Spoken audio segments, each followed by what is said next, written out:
Hello, BookTube. It's time for Chapter 7 of The Amenities of Book Collecting by A. Edward Newton. And I am reading the entire book, and we're up to Chapter 7, as I say. And last time we read about James Boswell and Samuel Johnson. This week it's about Mrs. Thrall, a great friend of Johnson and other literati of the time. And it's a long chapter, so I will have to split it up into two as well, this one. So let's get started.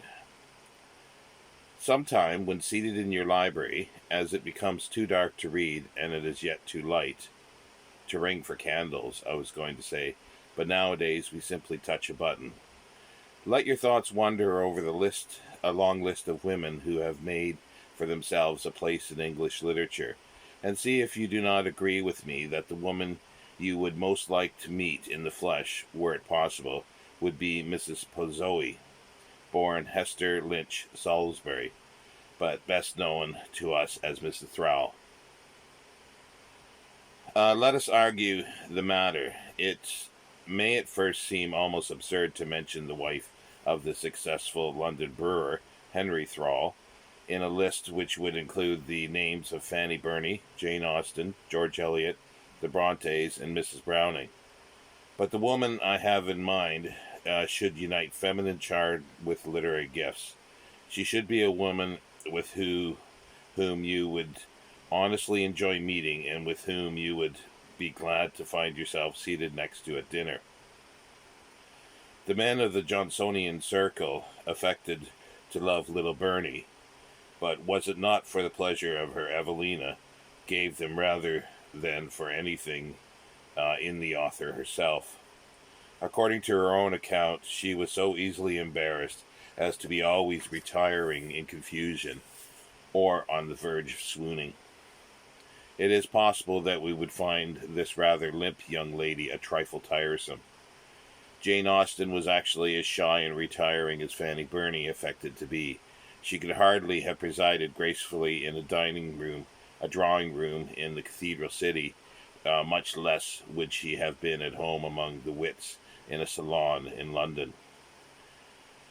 Of George Eliot, one would be inclined to say, as Dr. Johnson said of Burke when he was ill, "If I should meet Burke now, it would kill me."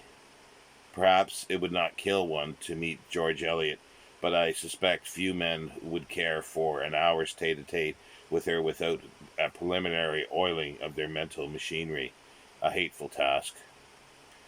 The Brontes were geniuses undoubtedly, particularly Emily, but one would hardly select the author of Wuthering Heights as a companion for a social evening. Mrs. Browning, with her placid smile and tiresome ringlets, was too deeply in love with her husband. After all, the woman one enjoys meeting must be something of a woman of the world. She need not necessarily be a good wife or mother. We are provided with the best of wives, and at the moment are not in the lookout for a good mother. It may at once be admitted that, as a mother, Mrs. Thrall was not a conspicuous success, but she was a woman of charm, with a sound mind in a sound body. Although she could be brilliant in conversation, she would let you take the lead if you were able to, but she was quite prepared to take it herself rather than let the conversation flag. And she must have been a very exceptional woman to steady, as she did, a somewhat roving husband, to call Dr. Johnson to order, and upon occasion to reprove Brooke, even while entertaining the most brilliant society of which London at the period could boast. At the moment when we first make her acquaintance, she was young and pretty, the mistress of a luxurious establishment, and if she was not possessed of literary gifts herself, it may fairly be said that she was the cause of literature in others. In these days, when women having everything else want to vote also, and I would give it to them promptly to end the discussion, it may be suggested that to shine in a reflected light is to shine not at all. Frankly, Mrs. Thrall owes her position in English letters not to anything important that she herself did, or was capable of doing, but in the eminence of those who she gathered about her. but her position is not the less secure. Is not the less secure. She was a charming and fluffy person, and is firmly, as I believe that woman can come to say, so firmly am I of the opinion that in spite of all the well-meaning efforts of some of their sex to prevent it, a certain, and thank God, sufficient number of women will stay charming and fluffy to the end of the chapter. On one subject only could Mrs. Thrall be tedious, her pedigree. I have it before me, written in her own hand, and I confess that it seems very exalted indeed. She would not have been herself had she not stopped in transcribing it to relate how one of her ancestors, Catherine Tudor de Bryan, cousin and ward of Queen Elizabeth, and a famous heiress, as she was returning from the grave of her first husband, Sir John Salisbury, was asked in marriage by Maurice Wynne of Gwydir, who was amazed to learn that he was too late, as she had already engaged herself to Sir Richard Clough. But, added the lady, if, in providence of God, I am unfortunate enough to survive him, I consent to be the Lady of Gwydir. Nor does the tale end there, for she married yet another, and having sons by all four husbands, she came to be called Mam Ygw Crymer, Mother of Wales, and no doubt she deserves the appellation. With such marrying blood in her veins, it is easily understood that as soon as Thrall's halter was off her neck, this sporting phrase, I regret to say, is Dr. Johnson's, she should think of marrying again, and having the first time married to please her family, she should, at a second venture, marry to please herself. But this chapter is moving too rapidly. The lady is not yet born. Hester Lynch Salisbury, birthplace was Bodville in Wales, and the year 1741. She was an only child, very precocious, with a retentive memory. She soon became the plaything of the elderly people around her, and they called her Fiddle. Her father had the reputation of being a scamp, and it fell to her uncle's lot to direct somewhat her education. Handed from one relation to another, she quickly adapted herself to her surroundings. Her mother taught her French, a tutor, Latin. Quinn, the actor, taught her to recite. Hogarth painted her portrait, and the grooms of her grandmother, whom she visited occasionally, made her an accomplished horsewoman. In those days, education for a woman was highly irregular, but judging from the results in the case of Mrs. Thrall and her friends, who shall say that it was ineffective? We have no Elizabeth Carters nowadays, good at translating Epictetus, and we have it on high authority, better at making a pudding. Study soon became little Hester's delight. At 12 years she wrote for the newspapers. Also she used to rise at 4 in the morning to study, which her mother would not have allowed had she known of it. I have a letter written many years afterwards in which she says, "My mother always told me I ruined my figure and stopped my growth by sitting too long at the writing desk, though ignorant how much time I spent at it." "Dear madam," was my saucy answer, "though I can't reach from pole to pole and grasp the ocean with my span, I would be measured by my soul. The mind's a standard of the man." She is quoting Dr. Watts from memory, evidently, and improving, perhaps, upon the original. But little girls grow up, and husbands must be found for them. Henry Thrall, the son of a rich Suffolk brewer, was brought forward by her uncle, while her father, protesting that he would not have his only child exchanged for a barrel of bitter, fell into a rage and died of apoplexy. Her dot was provided by the uncle. Her mother did the courting, with little opposition on the part of the lady, and no enthusiasm on the part of the suitor. So, without love on either side, she being 22 and her husband 35, she became Mrs. Thrall. "My uncle," she records in her journal, "went with us to the church, gave me away, dined with us at Streatham after the ceremony, and then left me to conciliate, as best I could, a husband who had never thrown away 5 minutes of his time upon me unwitnessed by company until after the wedding day was done. More happiness came from this marriage than might have been expected. Henry Thrall, beside his suburban residence, Streatham, had two other establishments, one adjoining the brewery at Suffolk, where he lived but in winter, and another in an unpretentious villa at the seaside.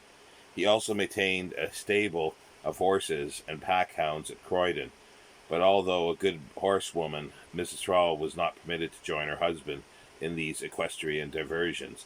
Indeed, her place in the husband's establishment was not unlike the woman in the Seraglio. She was allowed few pleasures, and by one duty was impressed upon her, namely that of supplying an heir to the estate. To this duty she devoted herself unremittingly. In due time, a child was born, a daughter, and while this was of course recognized as a mistake, it was believed to be one which could be corrected. Meanwhile, Thrall was surprised to find that his wife could think and talk, and she had a mind of her own. The discovery dawned slowly upon him, as did the idea of the pleasure of living in the country may be enhanced by hospitality. Finally, the doors of Streatham Park were thrown open. For a time, her husband's bachelor friends and companions were the only company. Including among these was one Arthur Murphy, who had been un maître de plaisir to Henry Thrall in the gay days before his marriage, when they had frequented the green rooms, and Ranelagh together. It was Murphy who suggested that Dictionary Johnson might be secured to enliven a dinner party, and then followed some discussion as to the excuse which would be given Johnson for inviting him to the table of the rich brewer. It was finally suggested that he be invited to meet a minor celebrity, James Woodhouse, the shoemaker poet. Johnson rose to the bait. Johnson rose easily to any bait which would provide him a good dinner and lift him out of himself.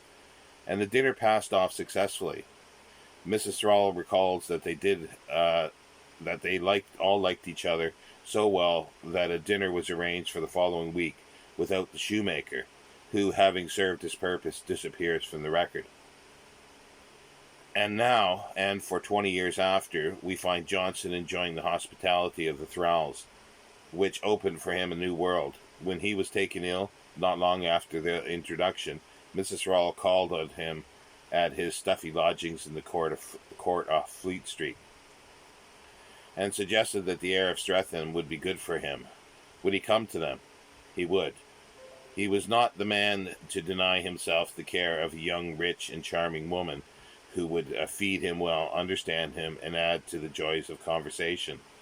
From that time on, whether at the residence in Deadman's Palace in Suffolk, or at Streatham, or at Brighton, even on their journeys, the Thralls and Johnsons were constantly together. And when he went on a journey alone, as was sometimes the case, he wrote long letters to his mistress, or his masters, as he affectionately called his friends. Who gained most by this intercourse? It would be hard to say. It is a fit subject for a debate. A copy of Boswell's Life of Johnson to go to the successful contestant. Johnson summed up his obligations to the lady in a famous letter written just before her second marriage, probably the last he ever wrote her. I wish that God may grant you every blessing, that you may be happy in this world, and eternally happy in a better state, and whatever I can contribute to your happiness, I am ready to repay for that kindness which soothed 20 years of a life radically wretched. On the other hand, the Thralls secured what perhaps unconsciously they most desired, social position and distinction. At Streatham they entertained the best, if not perhaps the very brightest society of the time. Think for a moment of the inmates of this house, whose portraits, painted by Reynolds, hung in the library. There were my Lords Sandys and Westcott, college friends of Thrall, and were Johnson and Goldsmith, Garrick and Burke, Burney and Reynolds himself, and a number of others, all from the brush of the great master, and could be and could we hear the voices which from time to time might have been heard in the famous room, we should recognize Boswell and Pizzoli, Baretti, and a host of others. And would it be necessary for the servant to announce the entrance of the great Mrs. Siddons, or Mrs. Garrick, or or Fanny Burney, or Hannah Moore, or Mrs. Montague, or any of the other ladies who later formed that famous coterie which came to be known as the Blue Stockings? But Johnson was the thralls' first lion and remained their greatest. He first gave Stratham parties direction. His master of the house enjoyed having the wits about him, but was not one himself. Johnson said of him that his mind stuck the hours very regularly, but did not mark the minutes. It was his wife who, by the sprightliness and her wit and her readiness, kept the ball rolling, showing infinite tact and skill in drawing out one and then necessary, repressing another, asking, when the doctor was not speaking, for a flash of silence from the company that a newcomer might be heard. But I am anticipating. All this was not yet. A salon such as she created at Streatham Park is not the work of a month or a year. If Mrs. Thrall had ever entertained any illusions as to her husband's regard for her, they must have received a shock when she discovered, as she soon did, that Mr. Thrall had previously offered his hand to several ladies, coupling with the proposal the fact that, in the event of its being accepted, he would expect to live for a portion of each year in the house adjoining the brewery. The famous brewery is now Barclay and Perkins, and still stands on its original site where the Globe Theatre once stood, not far from the Surrey end of Suffolk Bridge. A more unattractive place of residence it would be hard to imagine, but for some reason Mr. Thrall loved it. On the other hand, Streatham was delightful. It was a fine estate, something over an hour's drive from Fleet Street in the direction of Croydon. The house, a mansion of white stucco, stood in a park of more than 100 acres, beautifully wooded. Drives and gravel walks gave easy access to all parts of the grounds. There was a lake with a drawbridge and conservatories, and glass houses stocked with fine fruits.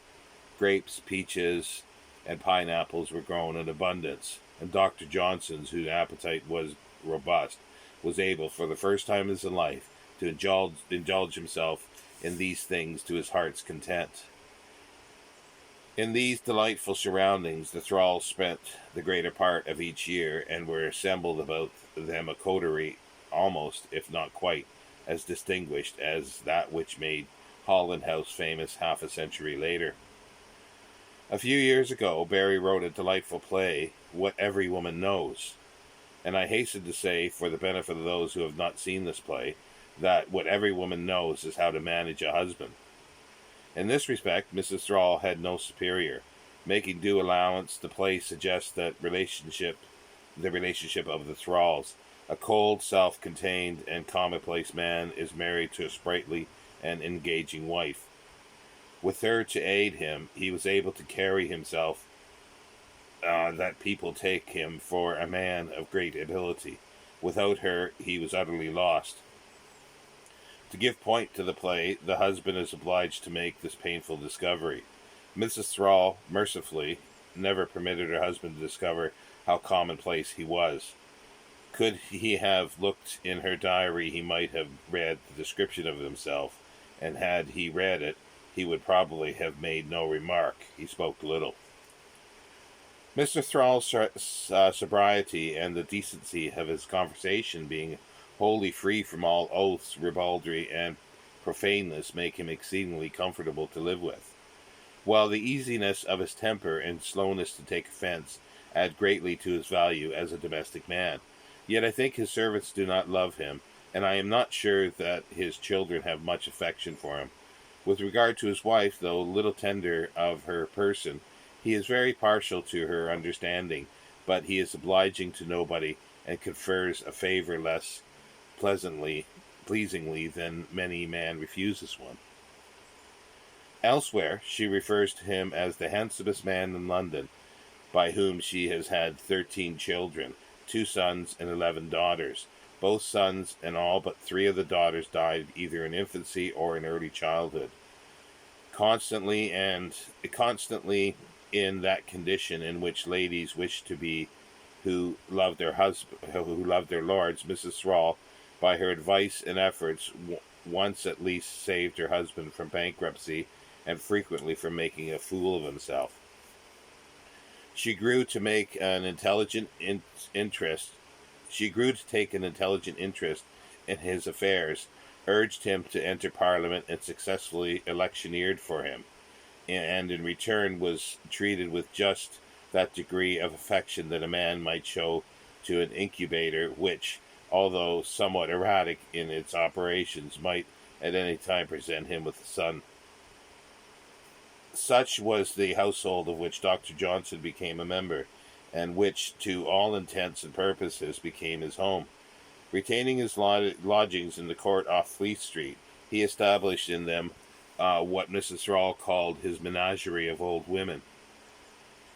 Dependents too poor and wretched to find asylum elsewhere, to them he was at all times considerate, if not courteous. It was his custom to dine with them 2 or 3 times each week, thus ensuring them an ample dinner, but the library at Streatham was especially devoted to his service. When he could be induced to work on the lives of the poets, it became his study, but for the most part it was his arena, where in playful converse or in violent discussion he held his own against all comers. In due time, however, under the benign influence of the Thralls,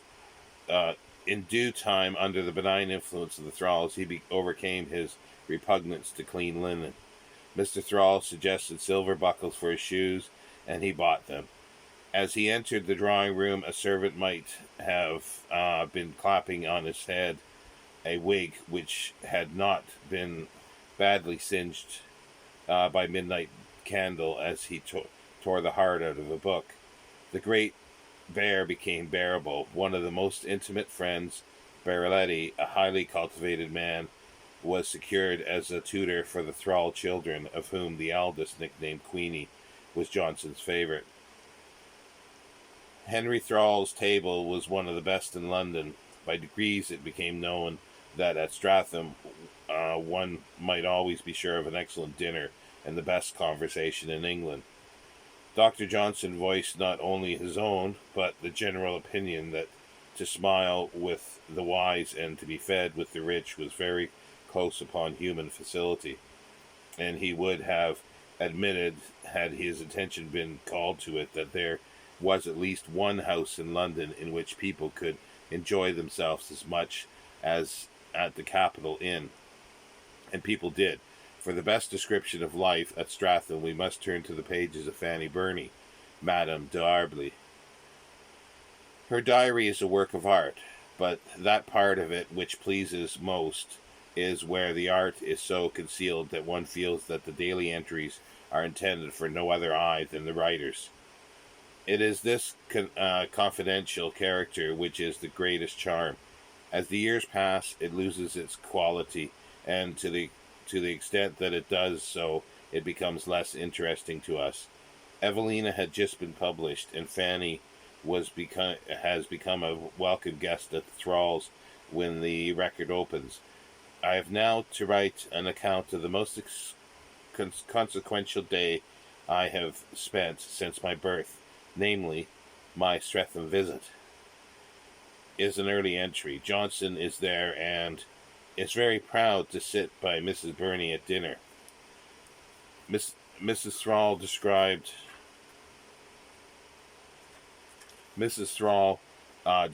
as a very pretty woman, gay and agreeable, without a trace of pedantry, repeats some lines in French, and Dr. Johnson quotes Latin, which Mrs. Thrall turns into excellent English. And here's an etching of the breakfast table of Mrs. Thrall.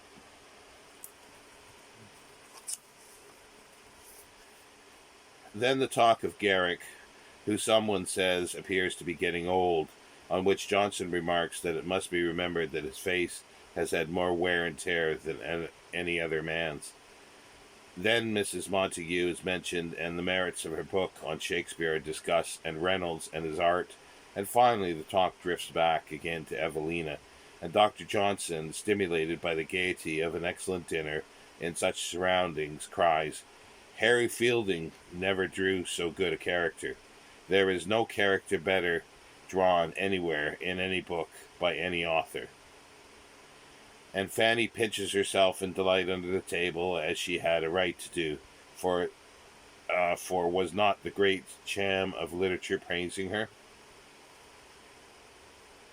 And so, with talks and walks and drives and dinners and tea drinkings and uncessing, with news, gossip, and scalding scandal at retail, wholesale, and for exportation, it was contrived that life at Streatham was as delightful as life could be made to be. Occasionally there was work to be done. Dr. Johnson was called on for an introduction to something, or the proof sheets of the lives of the poets arrived, and it became Mrs. Thrall's duty to keep the doctor up to his work. No easy task when a pretty woman was around, and there were always several at Streatham. Breakfast was always served in the library, and tea was pouring incessantly. Thanks to Boswell and to little Burney, we know this life better than we know any other whatever. And what life elsewhere is so intimate and personal, so well worth knowing. One morning, Mrs. Thrall, entering the library and finding Johnson there, complained that it was her birthday and that no one had sent her any verses. She admitted to being 35, yet Swift, she said, fed Stella with them till she was 46. Thereof Johnson, without hesitation, began to compose aloud, and Mrs. Thrall to write at his dictation. Oft in danger yet alive, we are come to 35. Long may better years arrive, better years than 35. Could philosophers contrive life to stop at 35? Time his hours should never drive o'er the bounds of 35. High to soar and deep to dive, nature gives at 35. Ladies stalk and tend their hive, trifle not at 35. For however we boast and strive, life declines from 35. He that ever hopes to thrive must begin by 35, and all who wisely wish to wive must look at Thrall at 35. Adding as he concluded, and now, my dear, you will see it is to come for poetry to a dictionary maker. You may observe that the rhymes run in alphabetical order exactly. But life is not all cakes and ale. Mr. Thrall's ample income was constantly in jeopardy from his business speculations. He was led by a charlatan to spend a fortune in the endeavor to brew without hops. This failing, he sought to recoup himself by overbrewing, despite the protests of his wife, seconded by Dr. Johnson, who was becoming an excellent man of affairs. Listen to the man whose boast was that he was bred in idleness and in the pride of literature. The brewhouse must be the scene of action.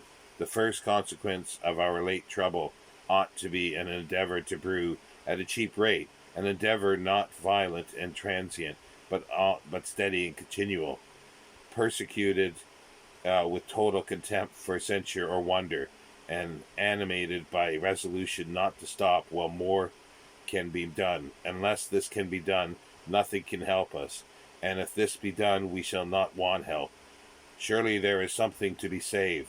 There is to be saved whatever it is, the difference between vigilance and neglect, between parsimony and profusion.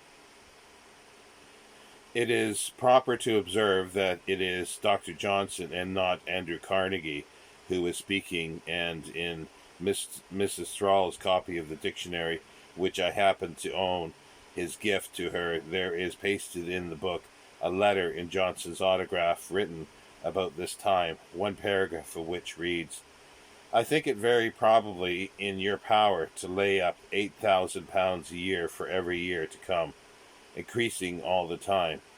which needs not to be increased, the splendor of all eternal appearance, and surely such a state is not to be put in yearly hazard for the pleasure of keeping the house full, or the ambition of the outgrowing Whitbread.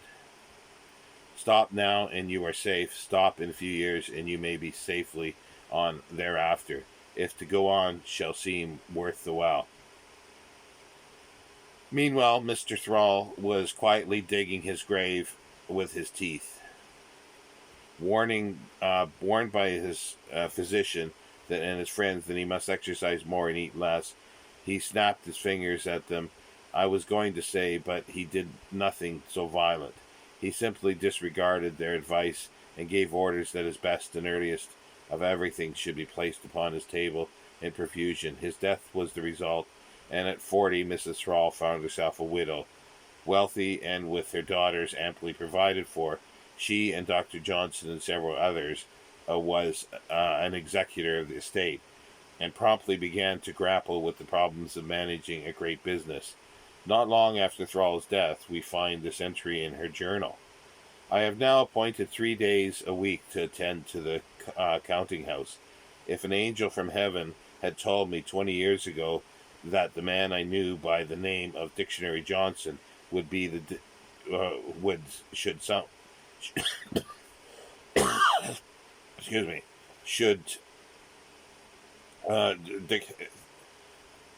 sorry, let me start that sentence again. If an angel from heaven had told me 20 years ago that the man I knew by the name of Dictionary Johnson should one day become partner with me in a great trade, and that we should jointly or separately sign notes, drafts, etc., for 3,000 or 4,000 pounds of a morning, how unlikely it would have seemed ever to happen.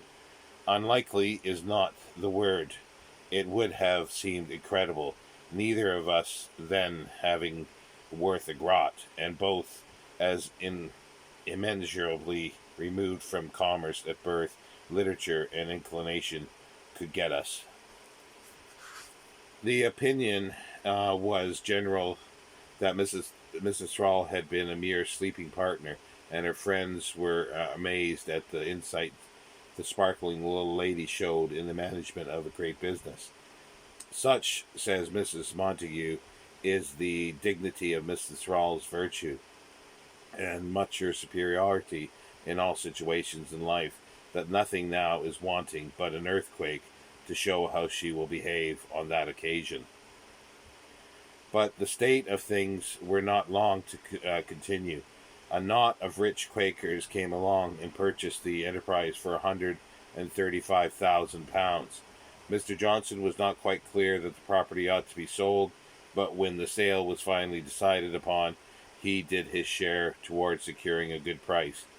Capitalization of earning power has never been more succinctly described than when, in going over the great establishment with his intending purchasers, he made his famous remark, "We are not here to sell a parcel of boilers and vats, but the potentiality of growing rich beyond the dreams of avarice." For Mrs. Thrall and her daughters, the affair was a matter of great moment.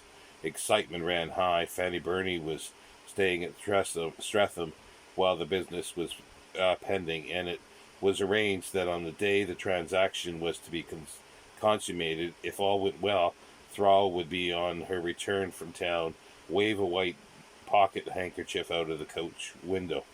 Dining was at 4, no Mrs. Thrall.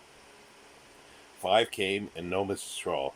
At last the coach appeared, and out of the window fluttered a handkerchief.